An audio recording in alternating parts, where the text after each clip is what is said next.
எல்லாருமே நெத்திலி மீனை வச்சு குழம்பு பண்ணிருப்போம், அப்புறம் பொரியல் பண்ணி நல்லா சாப்பிட்டுருப்போம். ஆனா நெத்திலி அவியல் இது ரொம்ப டிஃப்ரெண்டா இருக்கலாம். வாங்க இது எப்படி பண்ணலாம்னு பார்க்கலாம்.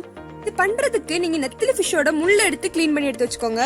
அப்புறம் ஒரு 10-15 சின்ன வெங்காயத்தை பொடியை நறுக்கி எடுத்து வச்சுக்கோங்க. கொஞ்சமா தேங்காய், ஜீரகம், பூண்டு ஒரு 3 பல், அப்புறம் ஒரு 3 மிளகாவை நல்லா கிரைண்ட் பண்ணி எடுத்து வச்சுக்கோங்க. கிரைண்ட் பண்ணும்போது நீங்க தண்ணி எல்லாம் ஆட் பண்ண தேவையில்லை, சும்மா நல்லா கிரைண்ட் பண்ணி மட்டும் எடுத்து வச்சா போதும். இனி நீங்க ஒரு கடாயில கொஞ்சமா எண்ணெய் போடுங்க. எண்ணெய் வந்து சூடான உடனே அதுல கொஞ்சமா கடுகு ஆட் பண்ணுங்க. கடுகு வந்து வெடிக்க ஸ்டார்ட் ஆன உடனே அதுல நம்ம நறுக்கி வச்சிருந்த சின்ன வெங்காயத்தை ஆட் பண்ணுங்க. ஆட் பண்ணி இதை நல்லா கிளறிட்டே இருங்க.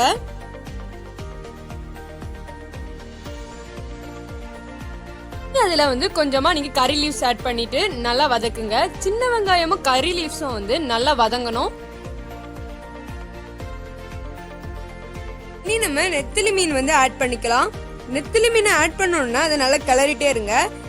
கலரதான் வந்து உதிர ஆரம்பிக்கும். இந்த நெத்திலி அவியலுக்கு வந்து நெத்திலி மீன் நல்லா உதிரி நம்மளுக்கு வரணும், அதனால நல்லா கிளறிட்டே இருங்க.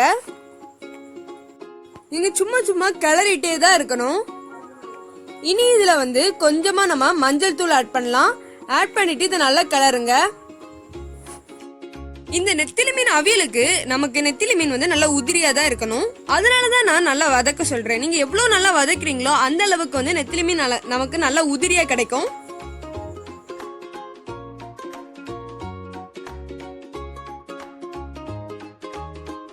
நீங்களே பாருங்க, இப்ப வந்து நெத்திலி மீன் வந்து நல்லாவே உதிரியா ஆரம்பிச்சுட்டு இன்னும் நம்மளுக்கு என்ன கொஞ்சம் வந்து உதிரணும், அதனால நீங்க நல்லா வதக்கிட்டே இருங்க. இந்த நெத்திலி மீன் அவியல் ரொம்ப நல்லா இருக்குங்க. அது மட்டும் இல்லாம இந்த நெத்திலி மீன் அவியல் பண்ணி முடிச்ச உடனே இது நெத்திலி மீன் வச்சுதான் பண்ணமான்னு சொல்லிட்டு நீங்களே நல்லா ஷாக் ஆவீங்க. நீங்க உங்க குழந்தைகளுக்கு வந்து கண்டிப்பா இது பண்ணி கொடுங்க. இது ஏன்னா அது அவ்வளோ ஹெல்த்தி, அது மட்டும் இல்ல ரொம்ப டேஸ்டா வேற இருக்கும். இனி நம்ம கிரைண்ட் பண்ணி வச்சிருந்த தேங்காய் மிக்சரை வந்து இதுல ஆட் பண்ணிக்கலாம். நான் கிரைண்ட் பண்ணும்போதே 3 மிளகாயை ஆட் பண்ணிருப்பேன். ஆட் பண்ணி தான் இது நல்லா கிரைண்ட் பண்ணிருப்பேன். ஒருவேளை உங்களுக்கு இந்த காரம் பத்தல அப்படி தோணுச்சுன்னா நீங்க இதுல வந்து மிளகாய் பொடி ஆட் பண்ணிக்கலாம். இல்லைன்னா நீங்க கிரைண்ட் பண்ணும்போது எக்ஸ்ட்ராவா வந்து ஒரு மிளகாவை ஆட் பண்ணி நீங்க நல்லா கிரைண்ட் பண்ணிக்கோங்க. இனிமே நம்ம போட்டிருக்க தேங்காய் மிக்சரும் அப்புறம் அந்த மீனும் வந்து நல்லா மிக்ஸ் ஆகுறது வரைக்கும் நீங்க நல்லா வதக்கிட்டே இருங்க. அது மட்டும் இல்லைங்க, நம்ம தேங்காய் ஆட் பண்ணிருக்கனால அதோட பச்சை வாசனை வந்து நல்லா போகணும், அதனாலதான் நீங்க நல்லா வதக்கிட்டே இருக்கணும். நீங்க வதக்க அதோட பச்சை வாசனை தானாவே போயிடும். அது மட்டும் இல்லாம அந்த மீனோட நல்லா மிக்ஸ் ஆகி சூப்பரா நம்மளுக்கு வருங்க.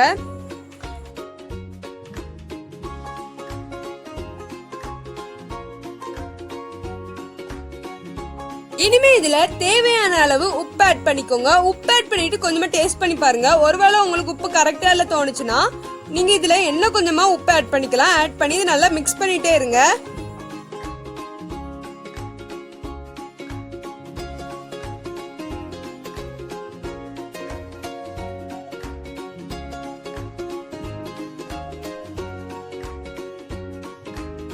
நம்ம மோஸ்டா எல்லா மசாலாஸும் ஆட் பண்ணிட்டோம். ஏன்னா நீங்க இது வந்து நல்லா வதக்க தாங்க செய்யணும்.